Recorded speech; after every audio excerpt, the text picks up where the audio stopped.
ರಂಗ ಲೇ ಕುಂಟ ಸರಿಯಾದ ಜಾಗಕ್ಕೆ ಹುಡ್ಕೊಂಡ್ ಬಂದಿದ್ದೆ ಕಣೋ ನಿನ್ನ.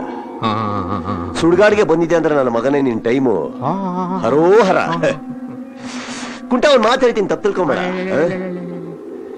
ಮುಚ್ಕೊಂಡ್ ಮನೇಲೇ ಇದ್ದಿದ್ರೆ ನನ್ನ ಮಗನೇ ಬದುಕ್ತಾ ಇದ್ಯೋ ಏನೋ.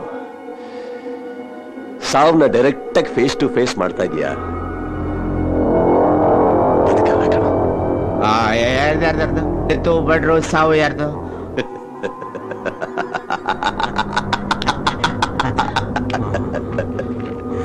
ಕುಂಟ ಯಾಕೋ ನಿನ್ಗೆಲ್ಲ ಬ್ಯಾಕ್ ಬಾರ ಯಾಕೋ ನೀನ್ ಯಜಮಾನಂಗೆ, ಯಾಕೋ ನೀನ್ ಯಜಮಾನಂಗೆಲ್ಲ ನಡಿಯ. ಅಯ್ಯಪ್ಪ ಲೇ ಕುಂಟ, ಈಗ ಮಾತಾಡ್ತಾ ಇದ್ದಲ್ಲ ಈಗ ಮಾತಾಡ್ತಾ ಇದ್ದಲ್ಲ, ಅದಕ್ಕೂ ನಾ ಖಂಡಿಸ್ತಾರ. ನನ್ನ ಮಗನ ಇಷ್ಟು ದಿವಸ ಮಾತಾಡ್ತಾ ಇದ್ದಲ್ಲ, ಡೀಲ್ ಸ್ಕೆಚ್ ಗಾಂಡು ತರ ಮಾತಾಡ್ತಾ ಇದ್ದಲ್ಲ ನನ್ನ ಮಗನೇ. ಮುದ್ದು ಮಾಡ್ಬೇಕು ಕಣ ನಿನ್ನ, ಮುದ್ದು ಮಾಡ್ಬೇಕು.